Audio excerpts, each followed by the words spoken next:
오늘 우리에게 주시는 하나님의 말씀은 누가복음 5장 22절에서 26절까지 말씀입니다. 다 같이 자리에서 일어나셔서 하나님의 말씀을 함께 합독합니다. 예수께서는 그들의 생각을 알아채시고 말씀하셨다. 어찌하여 너희는 마음속으로 의아하게 생각하느냐? 내 죄가 용서받았다 하고 말하는 것과 일어나서 걸어가거라 하고 말하는 것 가운데서 어느 쪽이 더 말하기가 쉬우냐? 그러나 너희는 인자가 땅에서 죄를 용서하는 권세를 가지고 있음을 알아야 한다. 그리고 예수께서 중풍병 환자에게 말씀하셨다. 내가 너희에게 말한다. 일어나서 내 침상을 치워 들고 내 집으로 가거라. 그러자 곧 그는 사람들 앞에서 일어나 자기가 누웠던 침상을 거두어 들고 하나님을 찬양하면서 집으로 갔다. 사람들은 모두 놀라서 하나님을 찬양하였으며 두려움에 차서 말하였다. 우리는 오늘 신기한 일을 보았다. 아멘. 저는 하나님이 어떤 분인가라고 여러분들한테 항상 말하는 게 제일 즐겁고 재밌는 그런 목사 중에 한 명입니다. 아니, 목사라면 당연히 그래야 되는 거 아니에요? 네, 맞습니다. 그런데 그 중에서도 저는 더 그렇습니다. 왜냐하면 하나님이 어떤 분인가를 여러분들한테 알려주는 거, 그것만큼 저에게 있어서 기분 좋은 일은 없어요. 여러분들이 다 알고 계시겠지만, 하나님이 어떤 분이라는 걸 알고 계시겠지만, 그럼에도 불구하고 그 하나님을 마치 제가 이렇게 소개하는 거, 그게 얼마나 영광스러운 일인지 몰라요. 무슨 영화제나 이런 데 보면 제가 오늘 이제 나무 주연상, 최우수 감독상 이런 거 소개하러 어떤 배우들이 나와가지고 그런 얘기 하잖아요. 제가 이런 분을, 이런 영광스러운 이런 행운을 제가 갖다니요.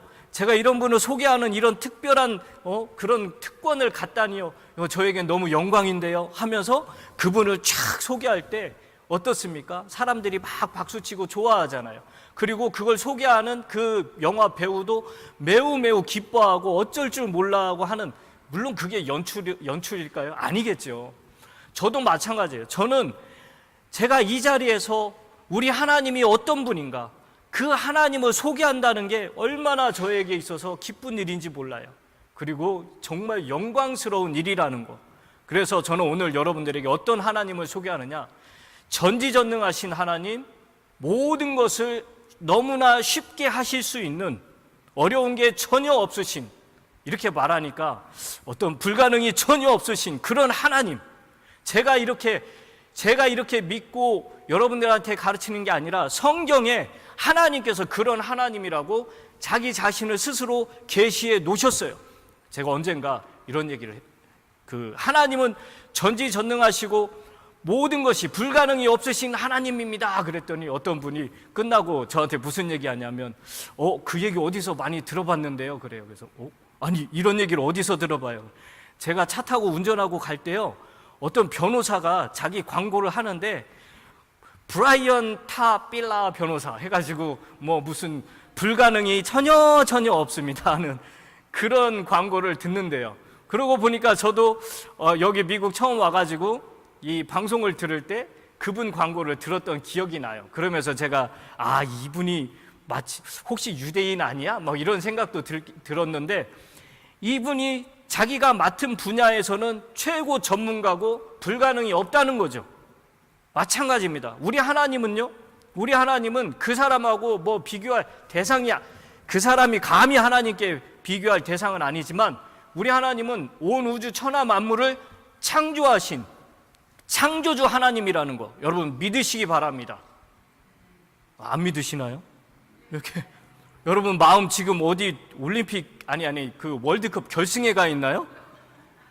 12시에 시작한다고 그러더니 어떤 분 여러분 또 우리 목사님 저렇게 되면 설교 길어지겠네, 전반전 못 보겠네 하는 그런 분들 계시는 거 아닌지 모르겠는데, 어떻게 합니까? 오늘 설교가 길어질 것 같은데 많이 준비했는데요. 저는 오늘 결승전을 하는지도 전혀 몰랐어요. 여러분, 우리가 하나님이 어떤 분인지 아는 게, 그게 결승전을 보는 것보다 더 중요해요. 여러분, 우리 하나님이 어떤 분인지 우리가 알아가는 거, 그게 우리 인생에서 최고 중요한 겁니다. 여러분, 오늘 말씀을 보면 우리 주님께서 어떤 분이냐? 바로 죄들을 용서해 주시고 사면해 주시고 그런 분이라는 것을 오늘 말씀을 통해 알 수가 있어요. 여러분, 아유, 하나님, 아니 예수님이 어떻게 그런 능력이 있죠? 아니, 여러분 생각을 해보세요. 한 나라의 대통령이나 혹은 이 캘리포니아 주지사나 그런 사람들 보세요.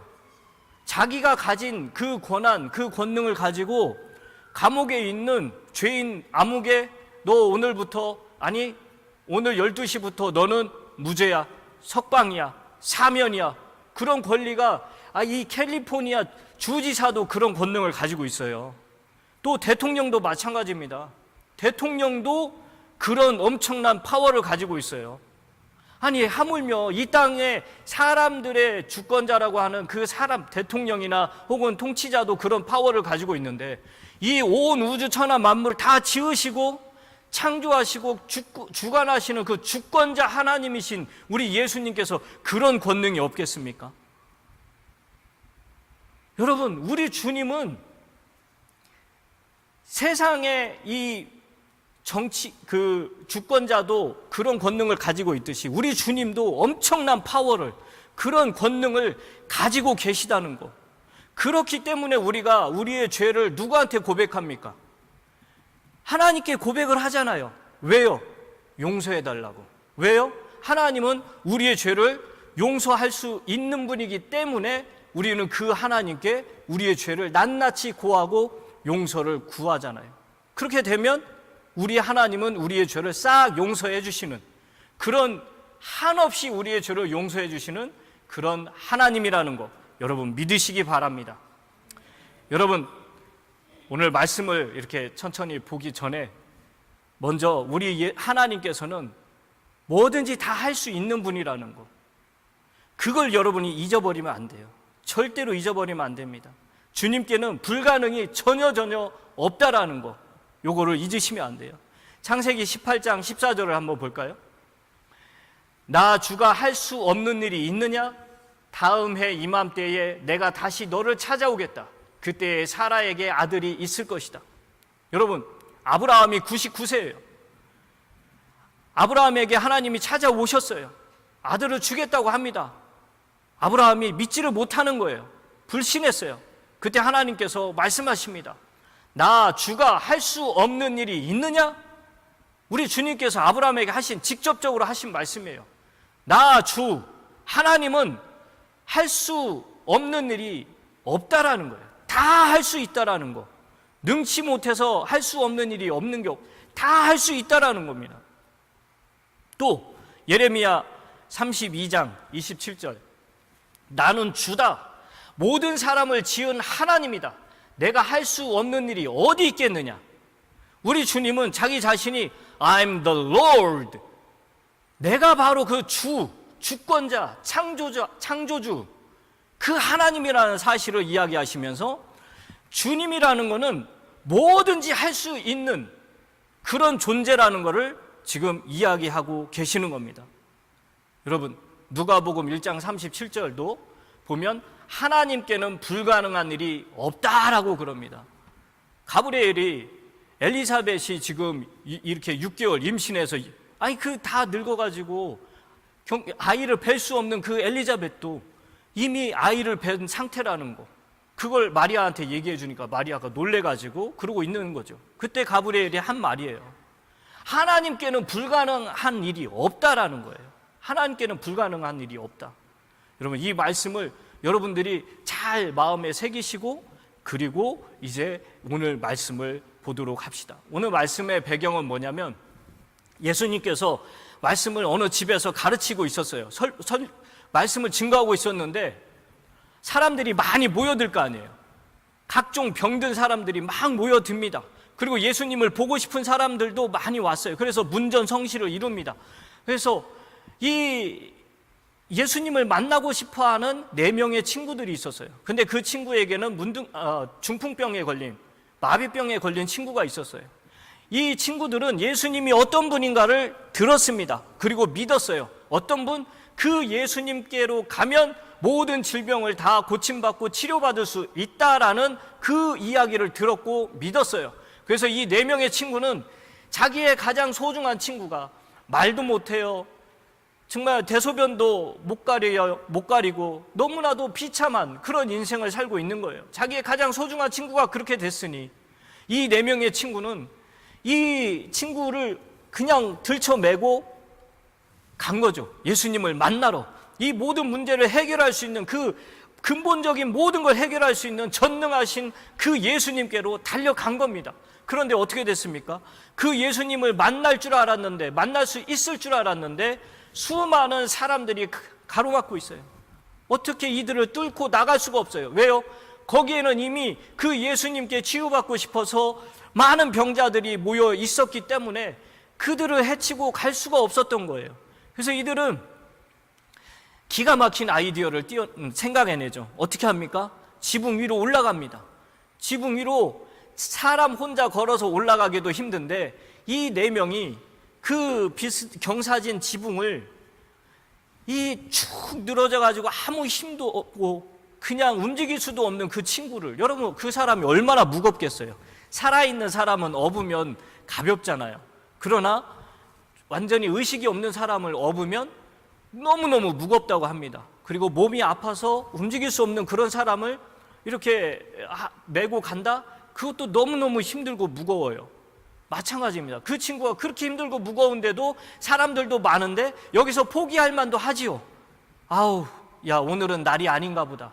오늘은 사람들이 너무 많다. 저 사람들한테 우선권을 주고 우리는 그냥 다음에, 우리 예수님 또 다음에 와서 만나자. 저라면 그랬을 거예요. 그런데 이 4명의 친구는 그러지 않았죠. 오늘 아니면 안 돼. 지금 아니면 안 돼.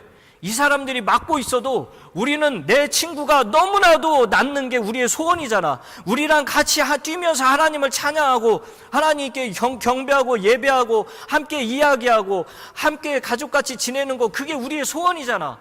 그러면 지금 아니면 기회가 없어. 그래서 그 친구들은 그 창피함과 그 민폐라는 걸 알면서도 사람들한테 좀 비켜주세요, 비켜주세요 하면서 어떻게 합니까? 지붕 위로 올라가요. 대단한 거예요.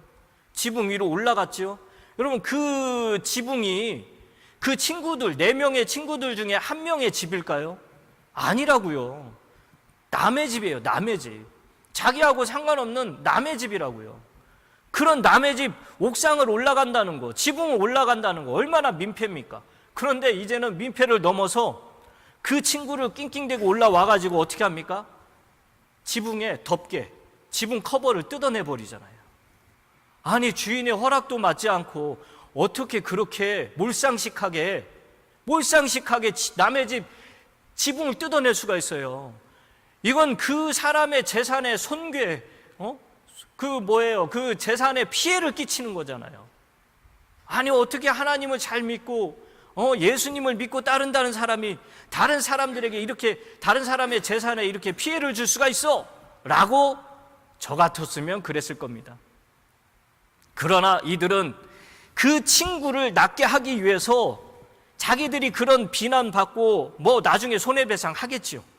나중에 우리가 다 갚아줄 거야. 그러나 지금은 당신의 지붕을 뜯어내고 내 친구를 살려 예수님을 만나게 하는 거, 그게 우리의 목적이야.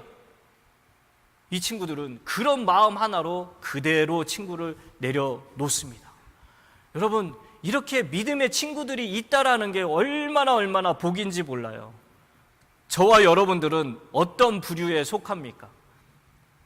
4명의 친구, 세상 가운데 내 옆에 있는 죽어가는 지옥을 향해 가고 있는 내 가족이나 내 친구들을 향해서 정말 내가 그 4명의 친구들처럼 믿음의 모습으로 그들을 향해서 눈물로 기도하면서 저 친구가 구원받기를 원합니다. 주님, 제발 저 친구가 회개하고 예수님을 영접하게 하옵소서. 내가 그렇게 믿음의 절절한 기도를 드리고 있는지 살펴봐야 돼요. 우리 자신이 그런 친구가 돼야 됩니다. 또 우리 자신이 내 가족에게 그런 믿음의 가족이 돼야 돼요. 내 가족이 힘들어하고 괴로워하고 아파하고 있는데 뭐 내 몸 아픈 거 아니고, 그러면 안 돼요. 우리 교회 성도님들이 힘들어하고 아파하고 있는데 아유 그건 그 집사님 그 권사님 사정이지 뭐. 아니에요. 우리는 한 몸 이룬 지체란 말이에요. 그렇기 때문에 우리는 그런 분들을 기억하면서, 병원에 있는 누워서 아파하고 힘들어하고 있는 그런 분들을 향해서, 또 그들을 간호하고 있는 분들을 위해서, 또 물질로 고통받고 있는 분들을 위해서 우리가 믿음으로 그들을 위해 기도해 주는 그런 믿음의 친구가 돼야 되는 줄 여러분 믿으시기 바랍니다. 아멘. 여러분들이 그런 친구가 돼야 돼요. 하나님은 그런 친구를 찾으시고 계세요. 자, 그런데 이제 그들을 주님 앞에 딱 내려놓습니다. 그런데 20절 말씀을 한번 볼까요? 자, 20절 말씀에 보면 뭐라고 되어 있냐면 그 사람에게 예수님이 뭐라고 하냐면 네 죄들을 용서받았느니라 그래요. 그 예수님께서 그 내려온 환자를 보면서 야 빨리 그 사람을 보면서 네 죄들을 용서받았느니라 무슨 말이에요? 병이 치유받기를 원한다. 빨리 일어나서 걸어서 나가라라고 말씀하셔도 되는데 첫 번째 네 죄가 용서받았다라고 얘기를 합니다. 여러분, 죄를 용서한다? 유대인들은요 생각하기에 죄를 용서하는 건 누구냐? 제사장이나 혹은 율법학자들, 바리새인들이 그런 게 아니라 오직 죄를 용서하는 분은 하늘에 계신 아버지 하나님밖에 없다. 그렇게 믿고 있어요. 아니 그게 사실이잖아요. 죄를 감히 누가 용서할 수 있습니까? 용서하는 게 우리 하나님만 할 수 있는 거예요. 그런데 지금 예수님께서는 말씀을 하시다 말고 갑자기 그 환자에게, 그 마비병 걸린 환자에게 네 죄들을 용서받았다라고 말씀을 하신 거예요.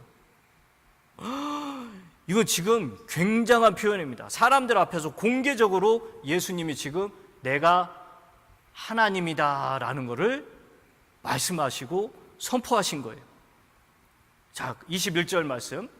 그래서 율법학자들과 바리새파 사람들이 말하기를 하나님을 모독하는 말을 하다니 이 사람은 누구인가? 하나님 한 분밖에 누가 죄를 용서할 수 있는가 하면서 의아하게 생각하기 시작했다. 여러분, 신성 모독을 했다는 거예요. 지금 예수님이 아니 당신이 좀 사람들 좀 고치고 또 좀 다른 사람들하고 좀 다른 이야기를 한다고 하기로서니 당신 지금 선 넘은 거야. 아니 어떻게 그 기적을 조금 어떤 능력이 있어서 베풀었기로서니 당신이 어떻게 하나님의 영역까지, 아니 당신이 어떻게 하나님이라고 그렇게 이야기를 하는 거야. 당신 지금 선을 넘어도 한참 넘은 거야. 당신 지금 신성 모독하는 거야. 여러분, 신성 모독이 뭔지 아세요? 사람이 하나님처럼 말하고 하나님처럼 행동하는 거, 그게 신성 모독이에요. 마귀가 가장 좋아하는 게 바로 신성 모독이죠. 자기가 마치 하나님인 것처럼 지금 행동하는 거예요. 만약에 이 상황에서 예수님이 저렇게 죄들을 용서한다고 하셨고, 그리고 만약에 그 다음 구절을 한번 먼저 보고요. 22절. 예수께서는 그들의 생각을 알아채시고 말씀하셨다. 어찌하여 너희는 마음속으로 의아하게 생각하느냐. 자, 마음의 생각을 알아채신대요. 예수님은 그 속마음을 다 알고 계시는 분이잖아요. 그들이 서로 자기들끼리 이야기하고 자기들 마음속에 있던 거를 자기들이 지금 공유하지 않았어요. 그럼에도 불구하고 이미 예수님은 그들의 속마음을 들여다보시고 다 알고 계신 거예요. 그리고 나서 어찌 속으로 의아하게 생각하느냐 하시면서 그 다음 23절, 내 죄가 용서받았다 하고 말하는 것과 일어나서 걸어가거라 하고 말하는 것 가운데 어느 쪽이 더 말하기 쉬우냐? 여러분, 어느 것이 더 말하기 쉬우냐? 전지전능하신 하나님 입장에서는 네 죄가 용서받았다 말하는 것과 또 일어나서 걸어가라 말씀하시는 것이 둘 다 쉬운 거예요. 그러나 사람인 바리새인이나 율법학자나 그 성경을 많이 안다는 그런 사람들을 입장에서 보면 죄를 용서하는 거, 그것은 불가능하고요. 그리고 또 일어나서 걸어가라, 공개적인 자리에서 일어나서 걸어가라라고 말을 했다가 만약에 일어나서 걸어가지 않으면 얼마나 창피하고 나는 하나님의 사람이 아니다라고 그렇게 공개적으로 드러내 보이는 거랑 똑같은 거예요. 그렇기 때문에 그들에게는, 사람들에게는 더 저 두 가지 질문이 너무나도 어려워요. 아니, 불가능한 겁니다. 그러나 전능자이신 하나님, 전능자이신 그 예수 그리스도께서는 내 죄가 용서받았다, 일어나서 걸어가라 라고 말하는 거 둘 다 주님께는 너무너무 쉬운 일이라는 겁니다. 자, 그래서 23절 말씀을 봅니다. 내 죄가 용서받았다 하고 말하는 것과 일어나서 걸어가거라 하러 말하는 것, 24절 말씀 보겠습니다. 네, 24절 말씀. 그러나 너희는 인자가 땅에서 죄를 용서하는 권세를 가지고 있음을 알아야 한다.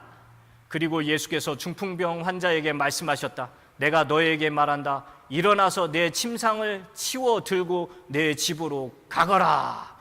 여러분, 지금 예수님께서는 공개적으로 많은 사람들 앞에 내가 바로 구약 성경에 예언되어 있는 그 메시아다, 그 그리스도다라는 것을 지금 공개적으로 이야기하고 있는 겁니다. 인자, 사람의 아들, 인자가 땅에서 죄를 용서하는 권세를 가지고 있다. 와, 저 말은요, 바로 예수님이 유대인들에게 내가 하나님이다라는 걸 지금 보여주는 거예요.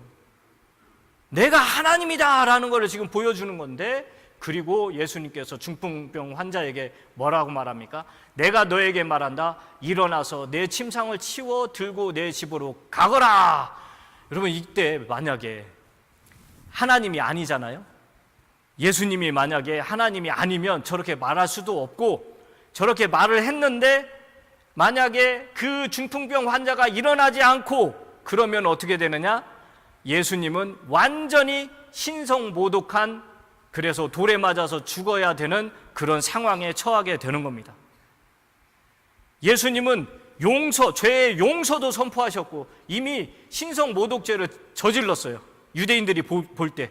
그런데 거기에서 또 말로 그냥 중풍병자에게 손을 대고 그런 것도 아니고 네 침상을 들고 일어나 걸어가라 라고 말로써 선포를 하십니다. 너무나도 쉽게. 자, 그럴 때 어떤 결과가 나왔습니까? 25절. 그러자 곧 그는 사람들 앞에서 일어나 자기가 누웠던 침상을 거두어 들고 하나님을 찬양하면서 집으로 갔다. 여러분, 그러자 곧이에요. 곧. 저 중풍병 환자가 자리에서 벌떡 일어난 거예요. 아주 스무스하게. 친구들이 다시 메고, 주님 그렇게 말씀하셨으니까 우리가 믿습니다 하고, 자, 우리 이제 친구 데리고 집에 가면서 몇 날 며칠 지나면 점점 좋아진다, 이게 아니라 그 자리에서, 그 사람들이 다 보고 있는 그 자리에서, 친구들이 위에서 지금 예수님의 모든 것을 바라보고 있는 그 자리에서 곧 그는 사람들 앞에서 일어났다. 여러분, 이게 예수님의 능력이에요. 이게 예수님의 구원의 능력입니다. 여러분, 죄사함, 병고침 이런 건요 서서히 일어나는 게 아니라 우리 예수님께서 말씀하실 때 그 즉시 바람과 바다가 잠잠해졌어요. 예수님께서 말씀하실 때 그 즉시 죽은 나사로가 살아났어요. 여러분, 예수님께서 말씀하실 때 대자연이 즉시 순종을 했습니다. 우리의 구원도 마찬가지입니다.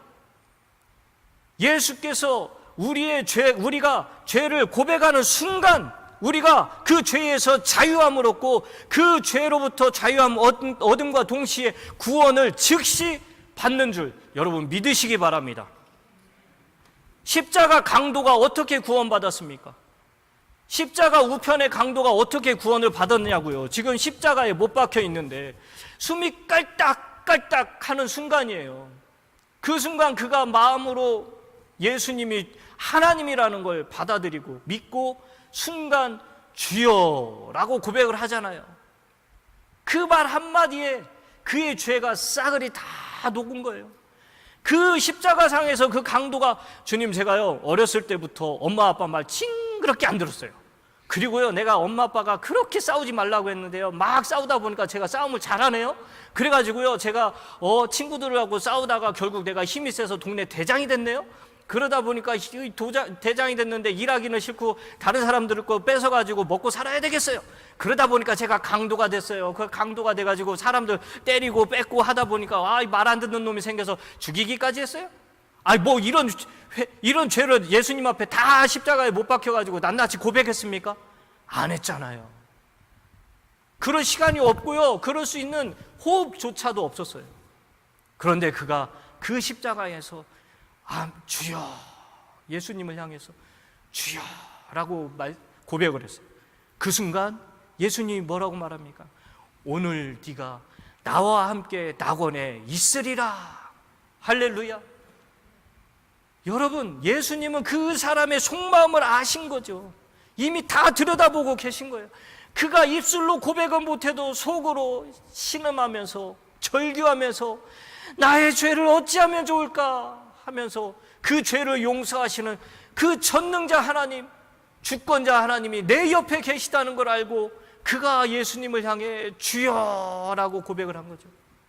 그 순간 그의 죄가 싹 용서받은 겁니다. 금요일 날 우리 정철교 우리 옛 교우죠. 제가 그 성도님을 신방을 갔습니다. 갔는데 어떤 일이 벌어졌느냐, 가기 전에 2시까지 가야 되는데 1시 반까지 제가 밥을 열심히 먹고 이제 준비를 딱 하고 있었어요. 그런데 정철교 성도님의 와이프가 누굽니까? 네, 저기 앉아 계시는 우리 정금숙 성도님이 전화가 왔어요. 목사님 어떡해요? 오늘 좀 힘들 것 같아요. 에? 아니 제 남편이 오늘따라 더 심해졌어요. 너무너무 심해졌어요. 목사님을 이렇게 맞이할 수 있는 준비가 전혀 안 돼 있어요. 목사님 다음 기회에 오시면 어떨까요? 근데 제 마음 가운데 이게 영적인 거다라는 생각이 확 들었어요. 그래서 아니요, 오늘 저는 가서 기도할 겁니다. 기도할 거니까 어떤 이 컨디션이라 할지라도 저는 가겠습니다.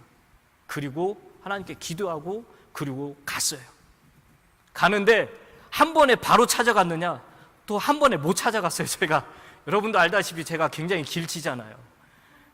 그래가지고 이 가는 길을 분명히 옆에 저건가 하고 그냥 휙 지나가고요. 그리고 휙 지나가서 저거다 하고 들어갔더니 어떤 점잖게 생긴 사람이 저를 이렇게 바라봐요. 그리고는 아주 말투가 굉장히 고급스러워요. 그래서 제가 성경책을 딱 들고 내가 우리 성도님을 여기 환자로 있는데 여기 성도님 우리 교회 멤버를 비짓하러 왔다 그랬더니 그 사람이 또 아주 점잖게 얘기하는 거예요. Next door 그러는 거예요. 그래서 여기는 로펌이라는 거예요. 변호사 사무실을 제가 찾아간 거예요. 그리고는 알았다고 고맙다고 그리고는 또 차를 운전해서 바로 옆에 건물로 찾아갔지요. 갔더니 이게 웬일입니까? 문을 탁 열었는데 거기 출입문을 열자마자 그 부부가 둘이 탁 그 앞에 앉아 계시는 거예요. 깨끗하게 앉아 계셨어요. 전혀 상태가 아주 안 좋은 상태가 아니라 너무 좋게 앉아 있는 거예요. 그래가지고 아이고 주님 감사합니다 속으로 그러고는 반갑다고 악수하고 그분이 막 일어나서 인사를 하려고 하는데 그냥 앉으시라고 그러고는 휠체어에 앉았어요. 저도 옆에 이렇게 앉았습니다. 그런데 갑자기 뭐라고 말씀하시냐면 내 죄를 어떻게 합니까? 저는 죄가 너무 많아요 라고 한마디를 딱 뱉으시는 거예요. 이 죄를 어떻게 하면 좋아요? 하면서 한마디를 뱉으시고 그 다음에 죄만 뱉으시면 좋은데 속에 있는 것들을 그냥 싹 쏟아내시더라고요. 다 토해내시는 거예요. 그래서 깨끗하게 입으신 옷이 그냥 다 버리고 그냥 손도 버리고 다 그래요.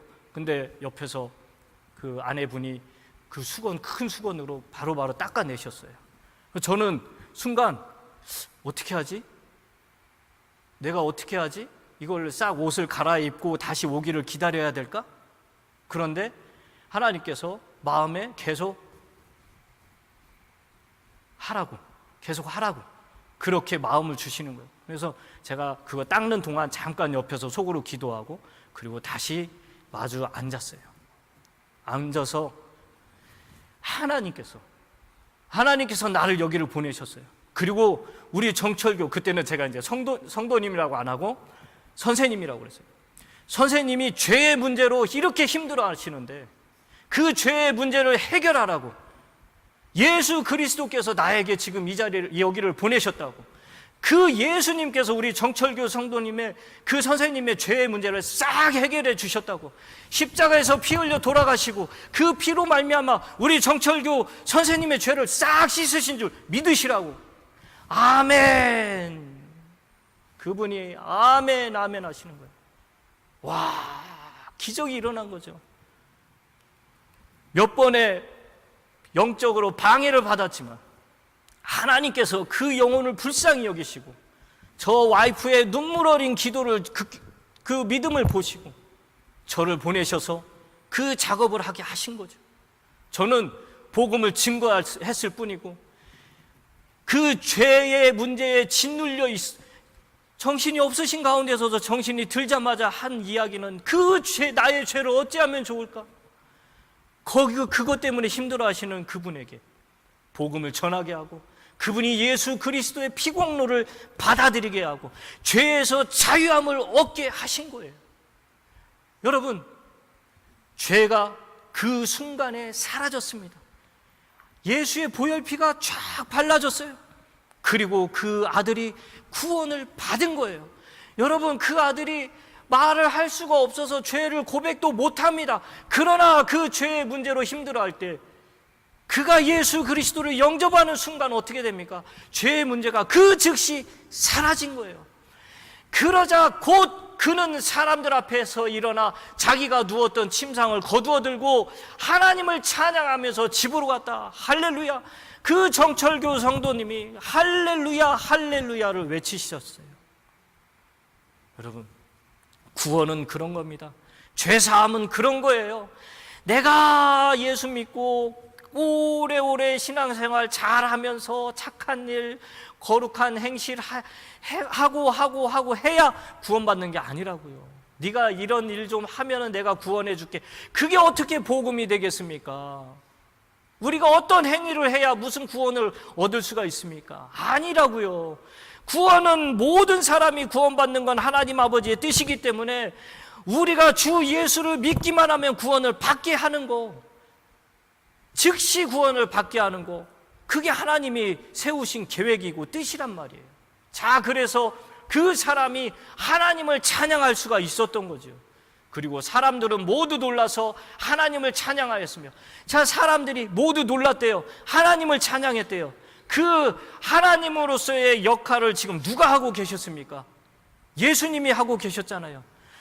하나님이 육신을 입고 이 땅에 사람의 모습으로 와 계시고 하나님만이 하셔야 되는 그 죄의 용서와 그 문둥병, 중풍병 환자에게 말로써 일어나 걸어가라 라고 하나님의 권위를 가지고 말씀하시는 그 예수님을 보니 그 예수님이 하나님이라는 걸 알고 그 하나님을 찬양하기 시작한 겁니다. 그리고 사람들은 모두 놀랐다고 그랬죠. 하나님을 찬양했죠. 두려움에 차서 말했다. 왜 두려웠을까요? 자기들 앞에 서 있는 이 예수가 바로 감히 볼 수도 들을 수도 없는 그 하나님이라는 거, 그 하나님이라는 사실을 알게 되는 순간 두려움이 엄습한 거예요. 오호라, 나는 이제 죽은 목숨이로구나. 그래서 그 사람들이 하나님이신 예수님이, 이 앞에 계신 분 예수님이 바로 하나님이라는 사실을 알게 될 때 두려움에 벌벌벌 떨게 된 겁니다. 그리고 우리는 오늘 신기한 일을 보았다라고 말합니다. 영이신 하나님께서 육신을 입고 이 땅에 오신 그 육신을 입고 계신 예수님, 그 예수님이 하나님이라는 것을 보았기 때문에 이들은 오늘 우리가 신기한 일을 보았다라고 말을 하는 겁니다. 여러분, 우리가 믿는 예수님, 그 예수님, 여러분이 날마다 이름을 부르며 기도하는 그 예수님, 그분이 바로 하나님이라는 것, 그분이 바로 우리의 죄를 용서하시는 하나님이라는 것, 그분이 바로 우리의 모든 것을 다 해결해 줄 수 있는 전능하신 하나님이라는 것, 그분에게는 불가능이 전혀 없는 하나님이라는 것, 그걸 여러분들이 믿으시고 그 하나님을 더, 그 하나님이신 예수님을 더 꽉 붙잡고 그렇게 살아가시는 그런 저와 여러분들이 되시길 주님의 이름으로 축원합니다.